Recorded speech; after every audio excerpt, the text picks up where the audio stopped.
Selamat pagi, shalom, apa kabar saudara semua? Syukur waras katanya. Saya senang bisa hadir kembali di GKPB MDC Surabaya dan saya berterima kasih kepada Pastor Andreas dan Ibu Mariani dan semua tim pengembalaan yang ada di sini untuk memberikan kesempatan buat saya share kebenaran firman Tuhan. Sudah siap untuk belajar? Sudah siap? Oke. Mari kita baca Matius pasal yang ke-6 ayat yang ke-24. Ini merupakan bagian daripada khotbah Yesus di bukit yang sangat terkenal. Dan di mana Yesus mengajarkan banyak hal kepada para pengikutnya dan juga kepada murid-muridnya. Kalau saudara punya Alkitab buku, saudara akan tahu bahwa Matius 6 ayat 24 ini ada di akhir daripada satu perikop tentang hal mengumpulkan harta. Dan kemudian di ayat berikutnya dia mengajar tentang bagaimana supaya kita jangan khawatir dalam hidup ini. Tapi yang akan kita baca dalam Matius 6 ayat yang ke-24. Dikatakan tak seorang pun dapat mengabdi kepada dua tuan. Karena jika demikian ia akan membenci yang seorang dan mengasihi yang lain. Ia akan setia kepada yang seorang dan tidak mengindahkan yang lain. Kamu tidak dapat mengabdi kepada Allah dan kepada Mammon. Mari kita hampiri Tuhan sekali lagi. Tuhan, kami mengucap syukur untuk kesempatan yang kau beri supaya kami bisa belajar kebenaran firman-Mu. Berdoa lebih dari hikmat manusia, tapi hikmat Tuhan yang berbicara, memberikan pewahyuan kepada setiap kami. Supaya kami pulang, kami tahu bahwa kami terima sesuatu yang kami yakini datangnya dari Tuhan sendiri. Menguatkan, membebaskan, memberikan kepada kami encouragement, semangat, dan juga menginsyafkan kami dari semua pemikiran-pemikiran yang keliru. Dalam nama Tuhan Yesus kami berdoa dan mengucap syukur. Dan semua yang percaya katakan, amin. Kata Mammon berasal dari kata Aramaik yang berarti kekayaan atau harta benda atau yang sering juga diterjemahkan dalam bahasa sekarang, bahasa modern sebagai uang. Yesus katakan dengan jelas, kamu tidak dapat melayani Allah dan Mammon. Kamu harus memilih salah satunya. Kamu mengabdi dan melayani Tuhan saja atau kamu mengabdi dan melayani Mammon saja. Yang menarik di sini adalah Yesus menempatkan Mammon langsung berhadapan dengan Tuhan.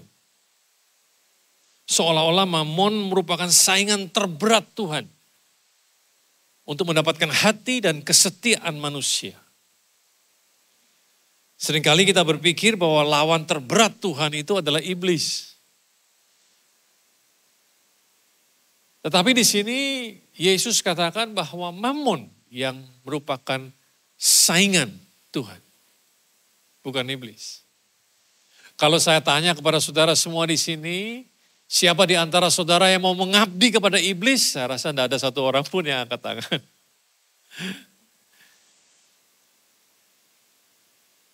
Dan kalau saya bertanya kepada saudara juga, siapa di antara saudara yang melayani Mammon? I don't think, saya tidak tahu apakah ada yang berani untuk angkat tangan.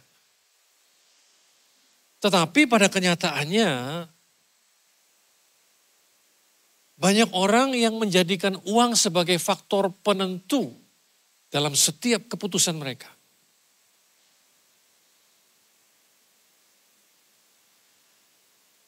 Ada orang yang selalu mikir untungnya buat saya apa? Apakah ini memberikan keuntungan finansial kepada saya? Selalu mikirnya itu dulu. Dan tidak memikirkan pada purpose atau tujuan atau nilai-nilai kebenaran. Kalau itu yang terjadi, bisa jangan-jangan kita ini melayani Mammon. Apakah identitas saudara terikat dengan harta benda yang saudara punya? Apakah saudara baru merasa berharga, baru merasa terhormat kalau saudara punya kekayaan tertentu? Apakah saudara tidak berani untuk memberi atau being generous atau berkemurahan hati karena selalu takut saudara akan kekurangan? Kalau itu yang terjadi, jangan-jangan kita ini sudah tidak lagi melayani Tuhan.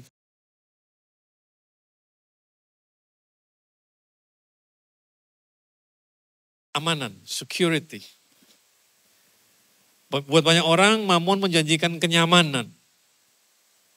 Mamon jadi identitas dia. Membuat dirinya menjadi merasa berarti. Atau memberikan kekuasaan tertentu kepada dia. Dan kalau itu yang terjadi, tidak heran bahwa orang-orang ini lebih mempercayai Mamon daripada mempercayai Tuhan sendiri. Buat mereka Mamon sudah menjadi seperti pribadi yang bisa dipercaya, yang bisa disembah bahkan. Memang tidak bisa dipungkiri bahwa Mamon memiliki daya tarik tersendiri karena barang siapa mempunyai harta benda yang berkelimpahan, biasanya lebih dihormati. Orang yang lebih kaya biasanya diberi posisi yang lebih tinggi dalam keluarga maupun di masyarakat. Dianggap sebagai orang yang sukses. Siapa sih yang gak kepengen? Betul apa tidak? Itu sebabnya tidak heran bahwa ada banyak anak-anak muda yang terobsesi. Pengen sukses di usia muda. Kalau saya tanya di antara mereka, siapa di antara kamu kalau mereka baru selesai kuliah gitu ya. Saya tanya sekarang mau ngapain gitu. Ini yang sering kali saya dengar. I want to make money. Ya, saya mau cari uang gitu. Hampir gak pernah saya ketemu anak muda yang bilang gini, saya mau melayani Tuhan. I want to serve God gitu. Tapi yang sering kali saya dengar, I want to make money. Mereka begitu terobsesi dengan kesuksesan secara finansial. Mereka mulai mengukur keberhasilan seseorang dari berapa banyak harta benda yang mereka dapatkan. Mobil yang mereka pakai, jam tangan yang mereka pakai, restoran yang mereka pergi, liburan kemana mereka, berapa sering mereka berlibur, dan lain sebagainya. Uang sebetulnya adalah hamba yang baik. Tetapi tuan yang buruk. Saudara bisa mencintai uang, tapi uang gak bisa mencintai saudara kembali. Betul apa tidak? Saudara bisa mencintai Tuhan dan Tuhan mencintai saudara kembali. Bahkan sebetulnya Tuhan sudah mencintai saudara jauh sebelum saudara sempat mencintai Tuhan. Nah yang menarik buat saya adalah Yesus tidak hanya sekedar memberitahu kepada murid-muridnya untuk tidak mengabdi kepada Mamon, tetapi dia mengajarkan kepada murid-muridnya bagaimana hidup bergantung hanya kepada Tuhan dan tidak kepada Mamon. Ini yang menurut saya menarik dan ini yang saya mau bagikan kepada saudara. Murid-murid Yesus sebetulnya kalau saudara pelajari hanyalah orang-orang biasa. Murid-murid Yesus adalah orang-orang biasa, bahkan Alkitab tulis mereka tidak memiliki pendidikan yang tinggi. Bukan seperti para ahli Taurat. Tetapi yang membedakan mereka adalah mereka bersama dengan Yesus setiap hari. They've been with Jesus. Itu yang membedakan mereka. Nah, mereka adalah orang-orang sederhana. Sebagian daripada mereka adalah nelayan biasa. Kalau pakai istilah sekarang nih, istilah orang Surabaya, wong deso. Yang tahunya cuma nangkep ikan. Gitu. Tetapi sejak mereka ikut Yesus, mereka mulai dibawa dari satu kampung ke kampung lain. Mereka mulai dibawa dari satu kota ke kota lain. Mereka mulai terekspos dengan kehidupan yang berbeda dengan keseharian mereka. Mereka bertemu dengan kelompok orang komunitas yang berbeda-beda dengan tradisi yang berbeda-beda. Dan mereka belum pernah melihat begitu banyak orang sakit disembuhkan oleh Yesus. Mereka melihat orang buta bisa melihat, orang yang tuli bisa mendengar, orang yang lumpuh bisa berjalan kembali. Bahkan mereka melihat seorang anak laki-laki dari seorang janda yang meninggal, yang mau pergi untuk dikuburkan, bertemu dengan Yesus dan dihidupkan kembali. Mereka melihat wanita yang mengalami pendarahan selama 12 tahun, dengan menjamah ujung jubahnya saja mengalami kesembuhan total. Mereka melihat bagaimana orang kerasukan setan dibebaskan, dan mereka melihat bagaimana Yesus bisa dengan santainya meneduhkan angin taufan yang menakutkan mereka. Bahkan mereka menyaksikan Yesus berjalan di atas air. Sudah bisa bayangkan hidup mereka dari wong desa, ya, yang gak tahu banyak, terekspos dengan begitu banyak hal, termasuk dengan kekuatan atau the power of God, kuasa Tuhan. Saya yakin kehidupan mereka tertransformasi dengan luar biasa sejak mereka berkata yes, ya untuk ikut Yesus. Nah, suatu hari Yesus bukan cuma mau mereka mengerti atau menerima pelajaran, tetapi Yesus mau mereka praktek. Dalam Lukas pasal yang ke-9 ayat yang pertama sampai yang ke-6, maka Yesus memanggil ke-12 muridnya lalu memberikan tenaga dan kuasa kepada mereka untuk menguasai setan-setan dan untuk menyembuhkan penyakit-penyakit. Dan ia mengutus mereka untuk memberitakan kerajaan Allah dan untuk menyembuhkan orang. Jadi mereka sekarang diberi kesempatan untuk apa? Untuk melakukan sendiri, untuk praktek. Katanya kepada mereka, jangan membawa apa-apa dalam perjalanan. Jangan membawa tongkat atau bekal, roti atau uang, atau 2 helai baju. Dan apabila engkau sudah diterima dalam suatu rumah, tinggallah di situ sampai kamu berangkat dari situ.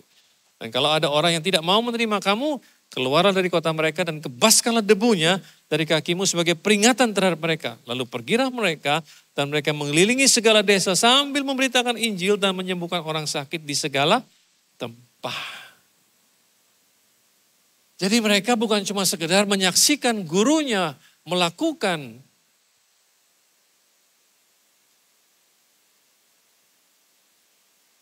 sekarang mereka dikasih kesempatan untuk praktek.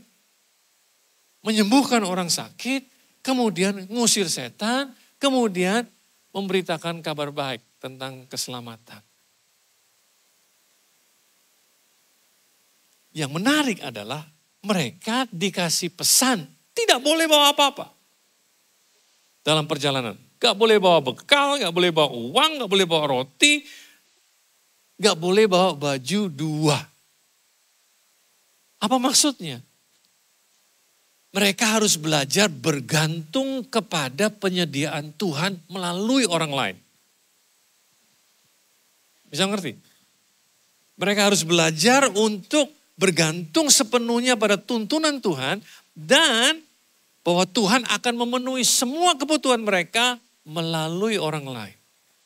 Mereka harus belajar ramah terhadap semua orang supaya mereka bisa diterima di rumah mereka. Nah, suatu hari mereka kemudian berhadapan dengan sesuatu yang di luar dugaan.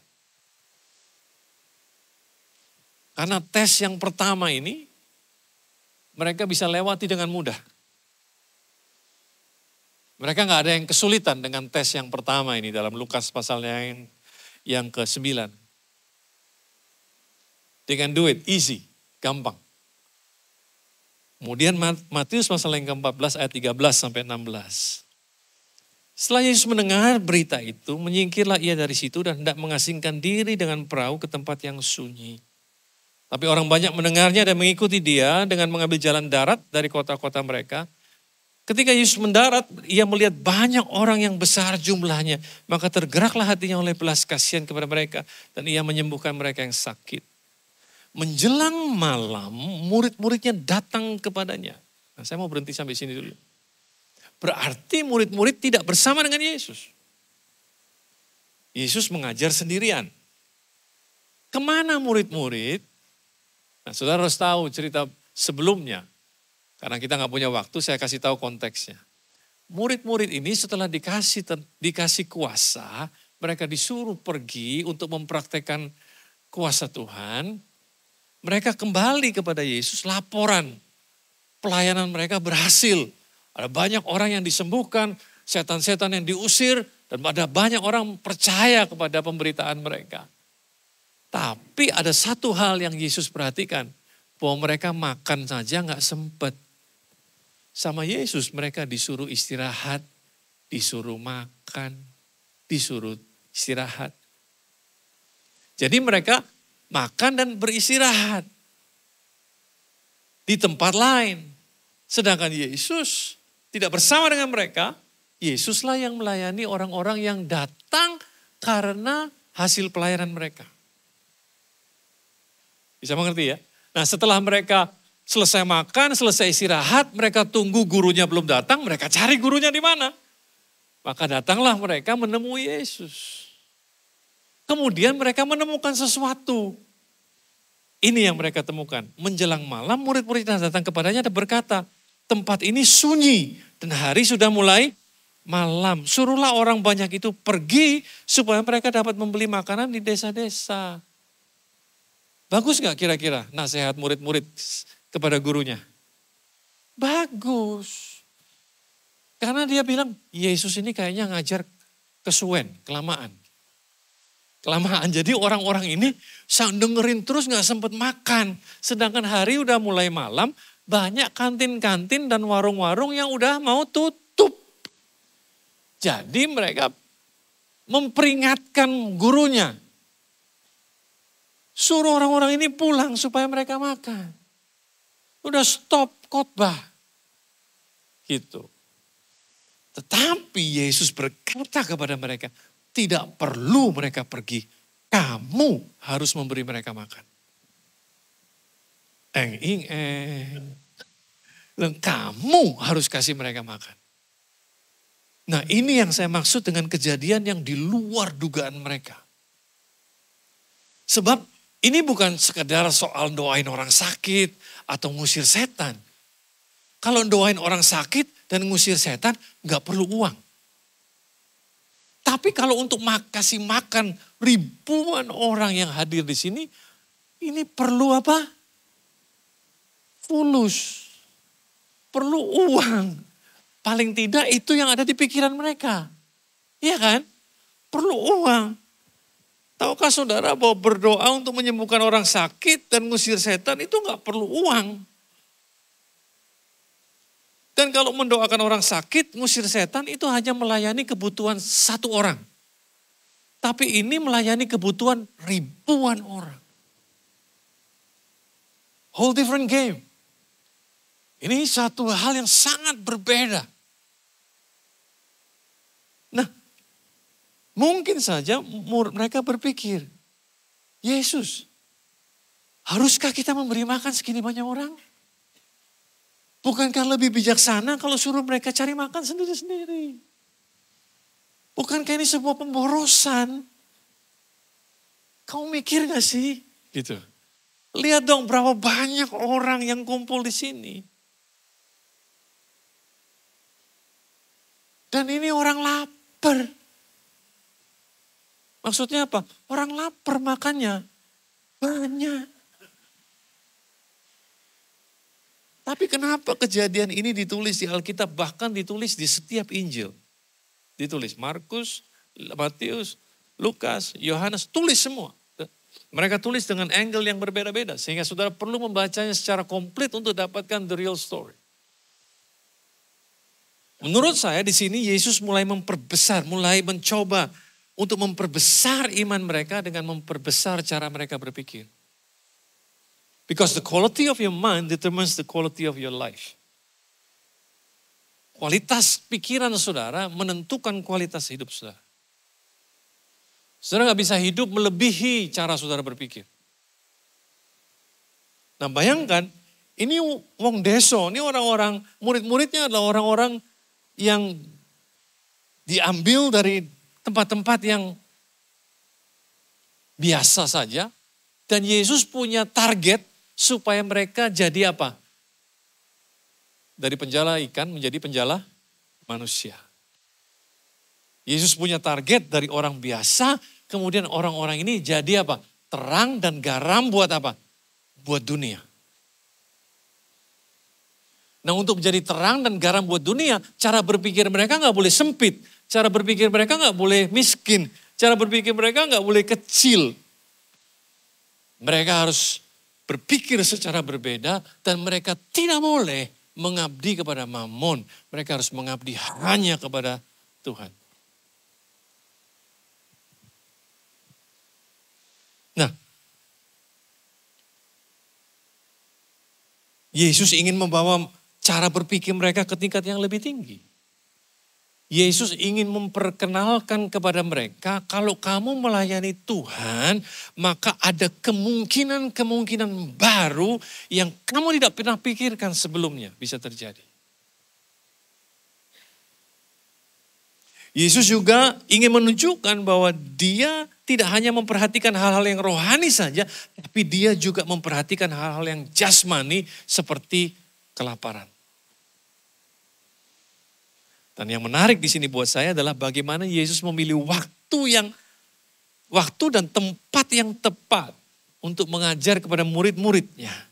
Karena mereka ada di tempat yang sunyi, hari sudah mulai malam, dan orang-orang ini apa? Lapar. It's a perfect setup. Artinya orang-orang ini gak punya banyak pilihan untuk cari makan.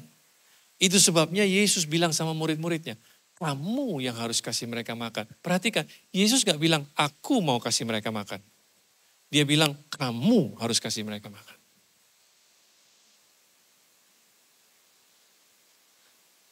Dan kalaupun ribuan orang ini disuruh makan di kantin-kantin di sekitar tempat itu, saya tidak yakin bahwa ada cukup kantin atau restoran yang muat nampung segitu banyak orang makan pada saat yang bersamaan.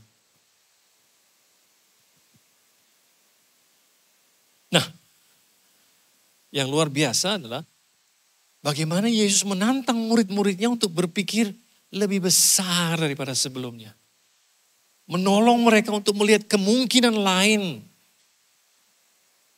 Kalau mereka itu melayani Tuhan dan bukan Mammon.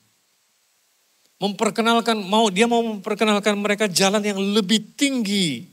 Tentang bagaimana Tuhan memenuhi rencananya. Kalau mereka mau belajar melayani Tuhan saja. Mari kita baca Yohanes pasal yang ke-6. Ayat yang ke-5 sampai 13. Ketika Yesus memandang sekelilingnya dan ia melihat bahwa orang banyak berbondong-bondong datang kepadanya. Berkatalah ia kepada Filipus. Di manakah kita akan membeli roti supaya mereka ini dapat makan? Hal itu dikatakannya untuk mencobai dia sebab ia sendiri tahu apa yang hendak dilakukannya. Nah, perhatikan saudara. Tuhan itu Tuhan yang baik. Saudara percaya? God is good.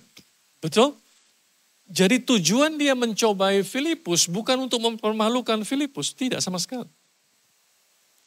Tujuan dia mencobai Filipus karena dia tahu bahwa Filipus ini mewakili kita semua.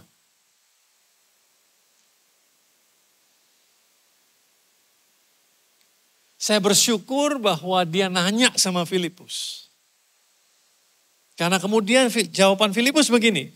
Jawab Filipus kepadanya, roti seharga 200 dinar tidak akan cukup untuk mereka ini sekalipun masing-masing mendapat sepotong kecil saja. Seorang dari murid-muridnya yaitu Andreas, saudara Simon Petrus berkata kepadanya, di sini ada seorang anak yang mempunyai 5 roti jelai dan 2 ikan. Tapi apakah artinya itu untuk orang sebanyak ini? Kata Yesus, suruhlah orang-orang ini duduk. Adapun di tempat itu ada banyak rumput. Maka duduklah orang-orang itu, kira-kira 5.000 laki-laki banyaknya. Belum termasuk perempuan dan anak-anak tentunya. Lalu Yesus mengambil roti itu, mengucap syukur dan membagi-bagikannya kepada mereka yang duduk di situ. Demikian juga dibuatnya dengan ikan-ikan itu sebanyak yang mereka kehendaki. Dan setelah mereka kenyang, ia berkata kepada murid-muridnya, kumpulkanlah potongan-potongan yang lebih supaya tidak ada yang terbuang. Maka mereka pun mengumpulkannya dan mengisi 12 bakul penuh dengan potongan-potongan dari ke-5 roti jelai yang lebih setelah orang apa? Makan. Saya mau saudara lihat ayat sebelumnya coba. Yohanes 6. Kelamaan. Ya. Saudara lihat. Pertanyaan Yesus. Ketika Yesus semua anak sekelilingnya dan melihat orang banyak berbondong-bondong datang, berkata ia kepada Filipus, di manakah kita akan membeli roti supaya mereka ini dapat makan? Dia tanya apa? Di manakah? Berarti sebetulnya jawabannya adalah sebuah tempat atau sebuah lokasi. Betul apa tidak? Kan pertanyaannya apa? Di manakah? Harusnya Filipus cuma bilang, oh di belakang sekolahan itu loh ada kantin. Oh di depan sini aku tahu ada warung. Lumayan tuh. Kan jawabannya begitu harusnya. Tapi karena dia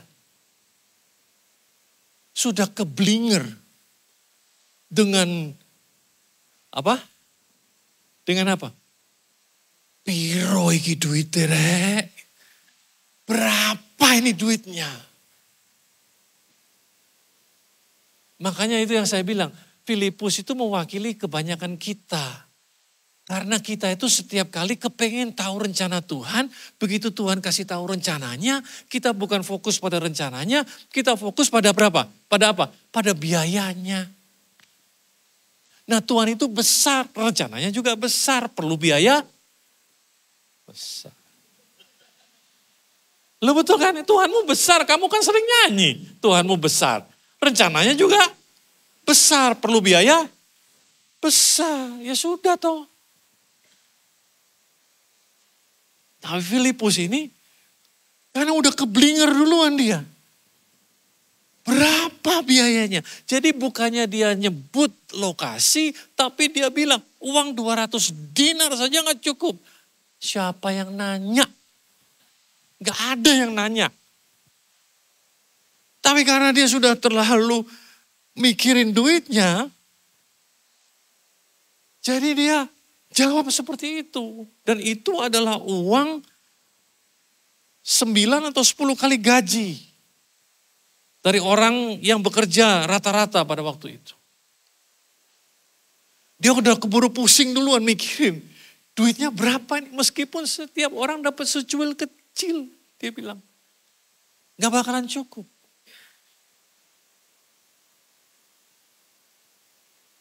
Bener mau ngeluarin uang segitu buat orang-orang segini banyak. Dan ini bukan cuma sekedar orang yang belum makan, ini orang lapar makannya. Wakeh, banyak makannya. Rencana Tuhan itu besar. Amin.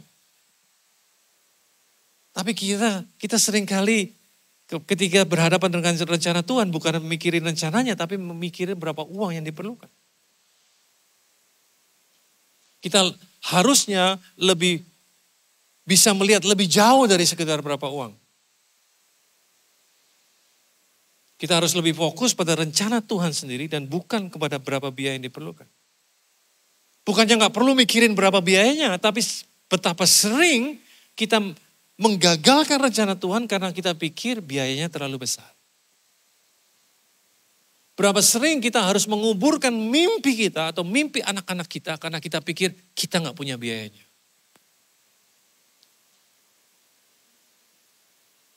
Tapi kita ajarin anak-anak kita untuk beriman kepada Tuhan. Bukankah itu suatu yang kontradiksi?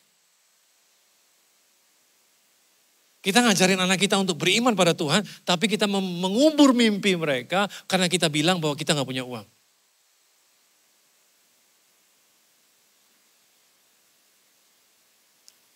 Bukankah Yesus yang mempunyai ide untuk memberi makan segini banyak orang? Bukan ide murid-murid, ide Yesus. Murid-murid gak mungkin keluar dengan ide ini. Nah, sebagai guru mereka, kira-kira menurut saudara Yesus tahu gak duit mereka berapa? Tahu. Yesus tahu duit mereka berapa. Tapi Yesus mau mengajarkan sesuatu bahwa rencana Tuhan tidak bergantung dengan berapa uang yang ada di tangan mereka. Itu yang ingin diajarkan. rencana Tuhan tidak tergantung dari seberapa besar uang yang ada di tangan mereka. Dan kalau Tuhan yang punya rencana, Tuhan pula yang akan memastikan rencana itu digenapi. Makanya saya sering bilang begini, kalau Tuhan yang punya rencana, biar Tuhan yang repot. Udah gitu. Kalau saudara pikir saya cuma berteori kepada saudara, saudara keliru. Karena sebelum saya memulai JPCC, Roh Kudus kasih impresi sama saya untuk tidak mengedarkan kolekte selama kebaktian. Sekarang buat saya enak kesaksian, ngomong itu Roh Kudus yang kasih impresi. Dulu, tahun 99, saya pikir iblis yang ngomong sama saya. Karena belum ada gereja setahu saya yang melakukan hal demikian. Tidak ngedarin kolekte selama kebaktian. Belum ada. Dan di sini saya bersaksi, sudah lebih dari 25 tahun, hampir 26 tahun, belum pernah kami mengedarkan kolekte selama kebaktian. Buktinya gak mati tuh. Sekarang justru kita malah punya 10 kebaktian di 3 tempat. Padahal kalau dihitung waktu itu, apakah kita punya duit? Apakah saya punya bisnismen yang mendukung saya? Sampai hari ini gak ada satupun konglomerat yang bilang, udah pokoknya kamu kerja aja, layani Tuhan, aku yang ngeduitin. Belum ada. Kadang-kadang makanya kalau ada gembala sidang yang ngomong kayak gitu, saya tuh iri, kemana aja itu orang-orang, kok gak ada yang mau mampir ke tempat saya.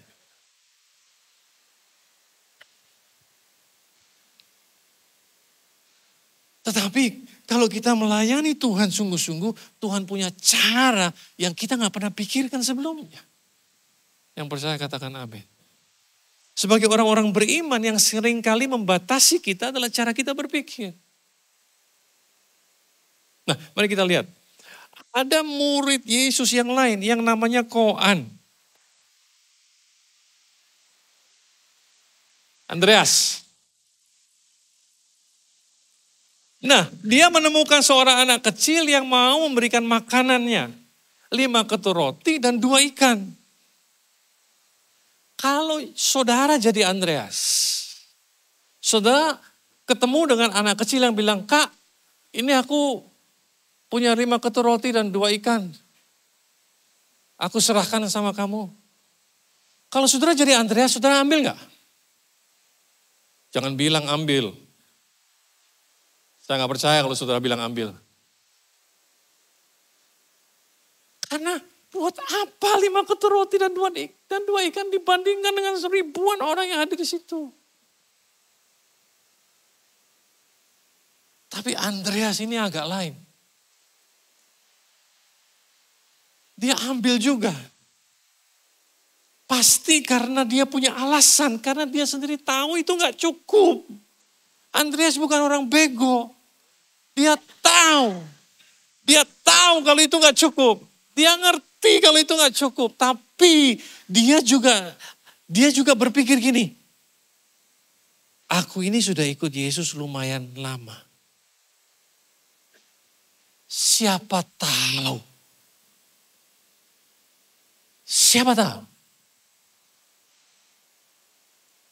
ini bisa dia pakai.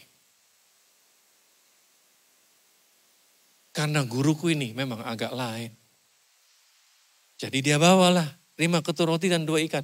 Tapi coba saudara bayangkan. Ayat ke-8. Ayat 9. Ini omongan dia kepada Yesus. Dia bawa 5 ketur roti dan 2 ikan. Dia datang kepada Yesus. Dia bilang, di sini ada seorang anak yang punya 5 roti jelai dan 2 ikan. Dia tahu nih. Secara natural. Secara alami ini gak cukup. Tapi dia bawa ke Yesus. Siapa tahu dia bisa pakai. Tapi pada saat yang bersamaan juga dia gak mau dimarahin. Maka buru-buru dia bilang, tapi apakah artinya ini buat orang sebanyak itu?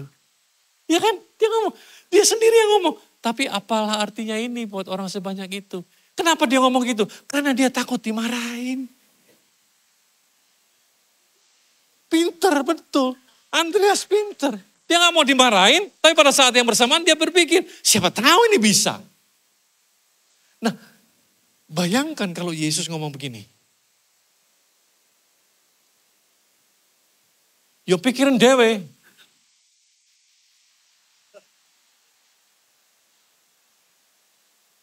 What do you think? What do you think? Is it enough? Yo wis pangano dewe. Makan sendiri aja. Mungkin kamu juga gak kenyang makan gituan. Itu kan makanan anak kecil. Lo bisa gak Yesus ngomong gitu? Bisa. Makanya dia agak ragu. Tapi dalam keraguannya dia datang juga kepada Yesus. Dan ini yang perlu dicontoh. Gak apa-apa ragu. Tapi jangan sampai keraguan saudara menggagalkan rencana Tuhan. Biar dalam keraguan saudara tetap saudara maju mendekat kepada Yesus. Dan serahkan apa yang ada di tanganmu. Andreas udah siap dimarahin. Udah siap. Tetapi begitu Yesus bilang, bawa ke sini. Selamat. Dia langsung bilang, selamat aku gak dimarahin. Bawa ke sini. Kemudian dia melihat Yesus mengucap syukur. Dan dia memecah-mecahkannya. Dan dia membagi-bagikannya. Dia bagikan kepada siapa? Kepada murid-murid. Supaya apa? Supaya tergenapi apa yang Yesus bilang. Kamu yang harus kasih mereka makan. Dia gak bilang aku yang mau kasih mereka makan. Dia bilang kamu yang harus kasih mereka makan. Jadi tahukah saudara? Bahwa roti, jelai, dan ikan itu termultiplikasi di tangan murid-murid. Dan seringkali kalau kita baca ini kita kelewatan banyak hal. Makanya kalau baca firman Tuhan gunakan imajinasi saudara tapi jangan terlalu jauh imajinasi. Sampai ngawur. Bayangkan aja 5.000 orang laki-laki belum termasuk perempuan disuruh duduk kalau nggak salah dibagi kelompok 50-50.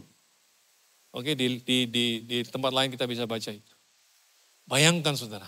Ini murid-murid mulai bagi nih. Mulai bagi. Yang di depan enak dapat duluan. Yang di belakang. Ini 5.000 orang loh, ini gak sampai 5.000 ini. Segini banyak, paling berapa ratus orang. Ini 5.000 laki-laki belum termasuk perempuan dan anak-anak. Yang di belakang deg-degan saudara. Ojo ake-ake. Jangan ambil banyak-banyak, Kena, aku gak kebagian. Lo betul kan ya? Yang di belakang itu loh, yang duduk. Tetapi Alkitab katakan semua orang makan sampai kenyang. Itu yang luar biasa.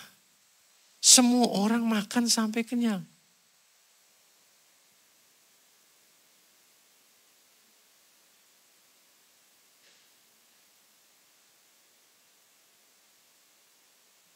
Sampai wareg. Artinya gini, dikasih lagi, gak mau. Perhatikan ayat 11.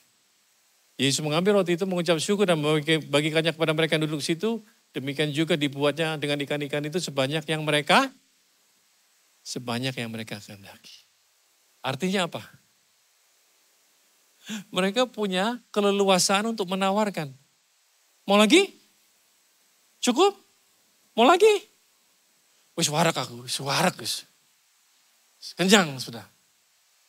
Gak mau lagi. Ya udah, kasih yang lain. Ngasih sisa 12 bakul penuh.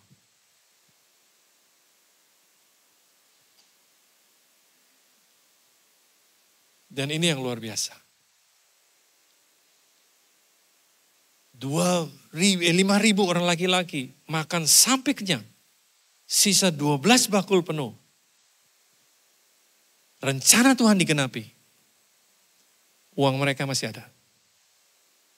Yang 200 dinar itu, yang disebut-sebut sama Filipus, gak kepake sama sekali. Tuhan ingin membuktikan, kalau kamu melayani aku, kamu gak perlu khawatir akan segala sesuatu. Makanya di ayat Matius 6 ayat 24 yang ngomong kamu tidak dapat melayani dua Tuhan. Di Matius 6 ayat 25 dia langsung bilang, janganlah kamu khawatir akan apapun juga. Itu jaminan Tuhan buat kita semua. Yang mau menyembah Tuhan, dan tidak mengabdi kepada mamon. Bahwa ada jalan lain, ada kemungkinan lain kalau kita percaya, beriman dan mengabdi kepada Tuhan dan tidak kepada mamon. Percayakah saudara akan hal itu? Berikutnya, Markus 8 ayat 1-6. Pada waktu itu ada pula orang di situ yang besar jumlahnya karena mereka tidak mempunyai makanan. Yesus memanggil murid-muridnya, ini kejadian lain lagi. Dan berkata, hatiku tergerak oleh belas kasihan kepada orang banyak ini. Sudah 3 hari mereka mengikuti aku dan mereka tidak mempunyai makanan.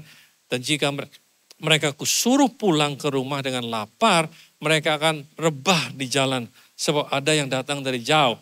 Murid-muridnya menjawab, bagaimana di tempat yang sunyi ini orang dapat memberi mereka roti sampai kenyang? Yesus bertanya kepada mereka, berapa roti ada padamu? Jawab mereka 7. Lalu ia menyuruh orang banyak itu duduk di tanah. Sesudah itu ia mengambil ke 7 roti itu, mengucap syukur dan memecah-mecahkannya dan memberikannya kepada murid-muridnya untuk dibagi-bagikan. Dan mereka memberikannya kepada orang banyak. Mereka juga mempunyai beberapa ikan. Sesudah mengucap berkat atasnya, ia menyuruh supaya ikan-ikan itu dibagi-bagikan. Dan mereka makan sampai kenyang. Kemudian orang mengumpulkan potongan-potongan roti yang sisa sebanyak 7 bakul. Mereka itu ada kira-kira 5.000 orang. Lalu Yesus menyuruh mereka pulang. Ini mujizat berbeda dengan mujizat yang tadi. Mujizat yang ini cuma ditulis di kitab Markus saja. Gak ditulis di lain. Seringkali orang gara-gara ini ditulis di satu kitab saja. Ini jarang dikhotbahkan yang ini. Padahal menurut saya ini sangat penting. Kenapa? Karena ini menunjukkan progres, kemajuan iman daripada murid-muridnya. Apa yang berbeda? Kali ini murid-murid tidak berpikir bahwa itu ide gila lagi. Mereka nggak bilang itu ide gila, suruh mereka pulang, pergi ke tempat beli makan sendiri-sendiri. Enggak. Kali ini mereka tidak bilang berapa biayanya. Enggak. Dan ini yang sangat penting. Kali ini mereka nggak mencari adakah seorang anak kecil yang mau berkorban, menyerahkan makanannya. Tidak, kali ini mereka sendiri yang berkorban untuk memberikan apa yang mereka punya untuk kepentingan banyak orang. They get it. Mereka sudah belajar. Mereka punya cara berpikir sudah diperbaharui. Mereka tahu bahwa untuk Yesus bisa melakukan mujizat, memultiplikasikan sesuatu, harus ada benih yang dikorbankan. Karena tanpa benih tidak ada yang bisa dimultiplikasi. Kalau tadi di kejadian tadi ada anak kecil yang mau menyediakan benih supaya banyak orang bisa diberkati, sekarang mereka bilang, gak perlu lagi cari anak kecil. Kami yang sediakan benihnya. It's amazing. Kalau mereka gak belajar, kalau mereka gak disuruh praktek sama Yesus, handle 5.000 orang laki-laki, belum termasuk yang perempuan dan anak-anak. Kalau mereka gak tahu bagaimana doing crowd management, bagaimana mereka kemudian bisa handle pada saat Petrus berkhotbah di Kisah Para Rasul, sekali berkhotbah 3.000 orang bertobat.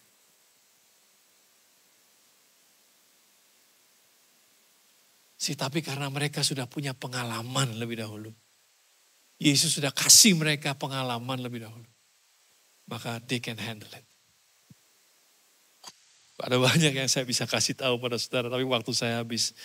Uang atau harta benda itu adalah alat, bukan Tuhan. Dan Yesus mengajarkan kepada kita bagaimana seharusnya untuk kita tidak mengabdi kepada mamon. Bagaimana sih caranya supaya kita nggak mengabdi kepada mamon? Dia bilang begini, Matius 6 ayat 33, maka carilah dahulu kerajaan Allah dan kebenarannya. Maka semuanya itu akan ditambahkan kepadamu. Kalau saudara mau hidup bebas dari rasa khawatir, layani Tuhan dengan segenap hati. Perbesar caramu berpikir. punyailah iman. Dan bukan cuma sekedar saudara bebas dari rasa khawatir.